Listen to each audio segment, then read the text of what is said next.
can't decide what I want to read next, so I figured we would do a little scavenger hunt to help me decide. I'm gonna start off with a book, and then I have got a set of prompts, and I'm gonna go through all of those prompts, and each prompt is going to lead me to the next book. At the very end, I need to pick a book that I have never read before, and that is the book that I'm going to read.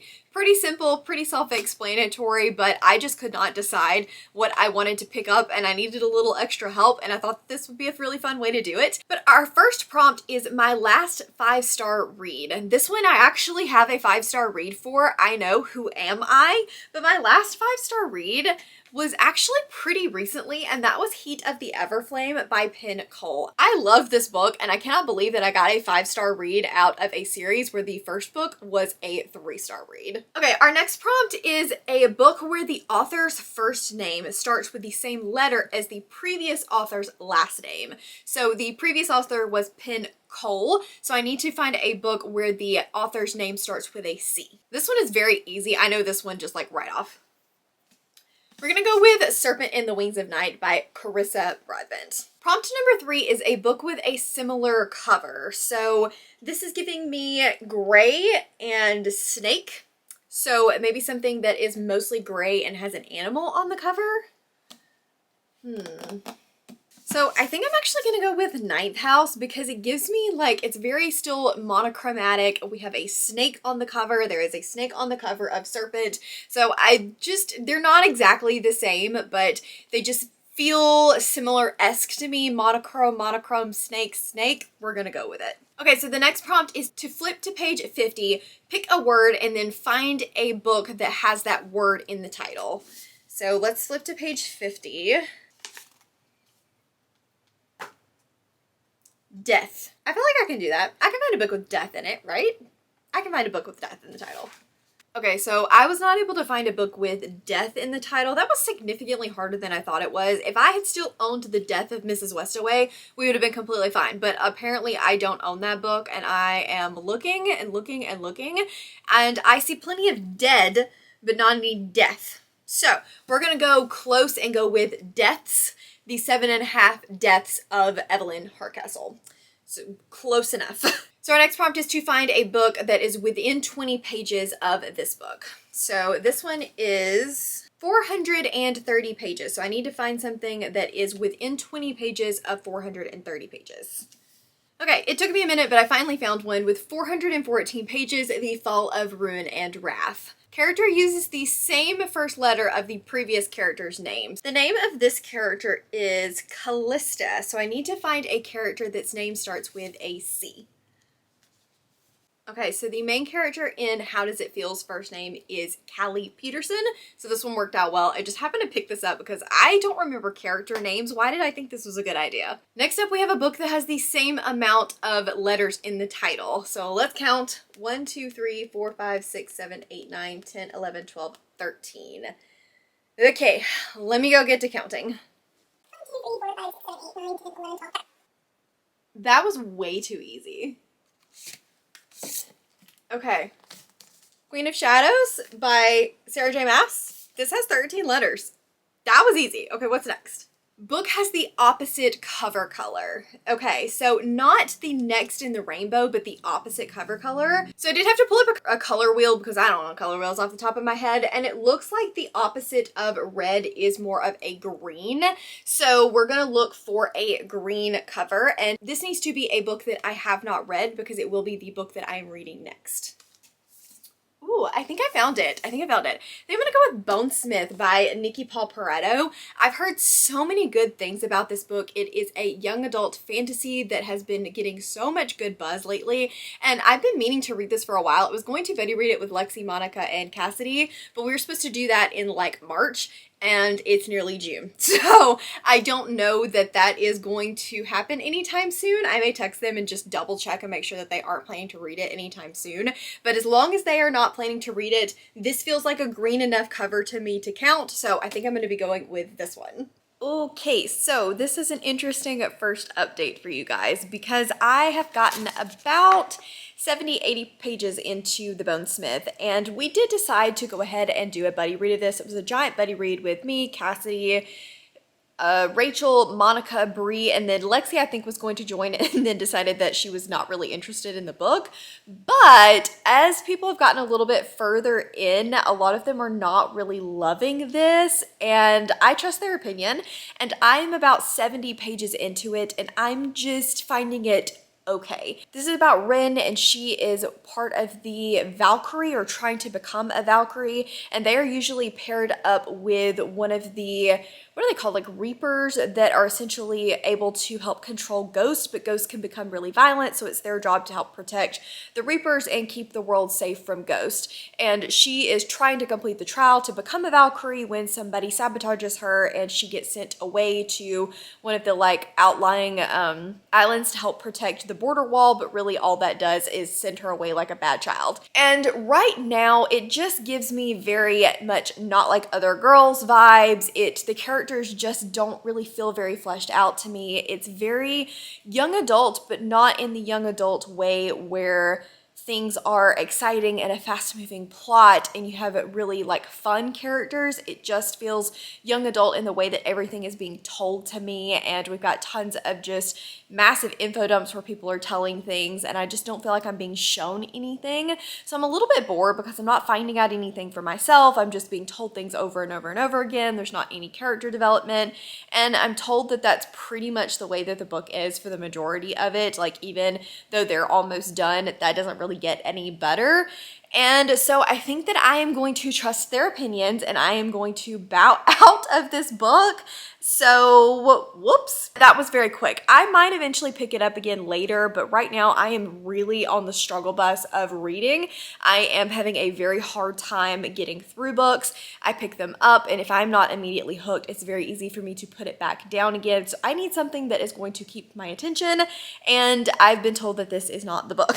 So what we're going to do is sub it out for another green book. So we're going to still follow along with the scavenger hunt prompt, but I'm going to switch it out for another green book. And I think I'm going to go with Middle of the Night by Riley Sager. I needed to have a book that I had not paid for because I'm working on the Toronto leg for Amazing Readathon, and that is the first prompt. I did get a Libro FM advanced reader arc of this one, advanced listening arc of this one. So that is what I'm going to be using. I was definitely planning to read this book either way, so I think it will sub in very nicely. Fingers crossed that this is a Riley Sager that works for me, because he can either be one that I really, really love and have a super great time with, or it can be a really big miss and I don't like them at all. So we're gonna see how this is gonna go. I know it's not my usual fantasy, but sometimes I just need something to like break me out of the rut, and I'm hoping that a good thriller will be able to do that. All right, so I need to hop to, because the next leg of Amazing Readathon is actually going to be dropping today, I think, but I am actually 31% of the way into Middle of the Night. This is Riley Sager's first like male protagonist, which is an interesting take because I'm very used to him having female protagonists, and I'm not sure how I feel about it. I like that he's writing from a male point of view, but I'm a little bored. He's very just kind of bland. I don't feel like he has a ton of personality right now, so I'm hoping that that changes a little bit, although I will say a lot of his protagonists don't really feel like they have a ton of personality, so I doubt that's really going to change a lot. But we're following Ethan, who, when he was a child, was camping in his backyard with his best friend when there was a slice in the tent, and he wakes up and his best friend Billy is missing. And then we flash forward to present day, where he's been living with his best friend going missing his entire life. They don't really know what happened to Billy, and he has now moved back to kind of take care of his family home. And there is now some weird occurrences happening, and he's trying to figure out what's going on, like a baseball ending up in his yard, and people's neighbors' garage lights turning on when seemingly nothing is going in front of them. So there's going to be a little bit of a mystery. I'm assuming, like, is it paranormal, is it not kind of thing going on, which Riley Sager has tried many, many times and not always been successful at. So we're going to see if he's able to pull that off this time. Right now, I'm intrigued, but I'm not just super, super, super invested. I will say it took to about 17-20% for the plot to really start picking up. Once it did, I started to become a lot more intrigued. Things did start to happen, but we had a little bit too much setup of going to meet the neighbors, a little too much like a small town chit chat for me that I was a little bit bored by. But now that things are starting to happen, I am intrigued as to what's going on. I think this may suffer a little bit from being too long, but I will reserve that judgment until we're done because a lot can happen between now and then. So I'm curious. I do want to definitely know what's going on. Riley Sager is usually either a really big win, like I love it, the twists were great, and everything came across beautifully, or too many twists and it just bordered on ridiculous and I just really don't love it. So we have two very big extremes with him. So I'm curious to see which one this falls on, and I will give you guys my Riley Sager ranking at the end when we are done. I finished Middle of the Night by Riley Sager, and this was a super fast read. I think it's actually what I needed to kind of pull me out of my slump. While I think Bonesmith actually may revisit at some point, I think I just needed something to kind of fully reset everything, to just start from scratch and reset my brain. And I think that this was what I needed. With that being said, I think this one's going to get a 3-star. 3-star feels right in the moment. It is one of those books that is easy to read, easy to fly through, but never really just did anything super special for me.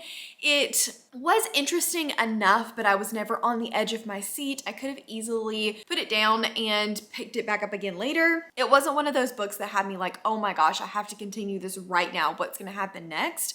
But at the same time, I wasn't so bored that I wanted to DNF it and never pick it up again. I do think that the setting was done in this well. I felt like we were in a small town cul-de-sac with everybody kind of whispering and in each other's business. So I think it did that part very well. I liked the past and present points of view. I don't know that I loved it being from the young boy's perspective, but I actually think that he did that well. I just found that it was okay. I think that I was a little bit underwhelmed by the reveal overall, which I think I prefer to the style of the last book. And I don't want to really go into a whole lot more detail than that because I don't want you to go in with any certain expectations, but I was a little bit underwhelmed by the way that everything kind of wrapped up. And I think that that is about it. I don't really have a whole lot more to say on it. I liked it. I didn't love it. It's not going to be a new favorite Riley Sager, but I definitely don't feel like it went off the rails and super disappointed me in the way that some of the Riley Sagers have in the past. I think that it was plotted well, and yeah, it did what it set out to do. Okay, I realized when I was editing my video that I told you guys I would give you my Riley Sager ranking, and I did not do that. So I wanted to do that really quickly. Top of my list is probably either Lock Every Door or Home Before Dark. If you look at my Goodreads ratings, Lock Every Door is actually rated higher than Home Before Dark, but I think in my brain, Home Before Dark sits a little bit higher than Lock Every Door, so those two are probably interchangeable. After that, we probably have The Last Time I Lied, then followed by Middle of the Night, probably.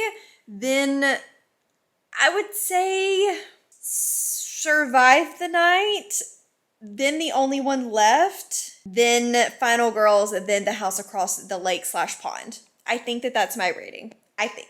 Thank you guys so much for hanging out with me. If you just want to let me know that you were here and hanging out, leave me a car emoji for the tiny little car that you can see on the cover of Middle of the Night. I will leave my latest video up here for you guys to check out in case you are interested. As always, links to my Patreon, Instagram, Twitter, and Goodreads are down in the description box below. Please give this video a big thumbs up if you liked it and subscribe if you want to, and I will see you guys next time. Bye!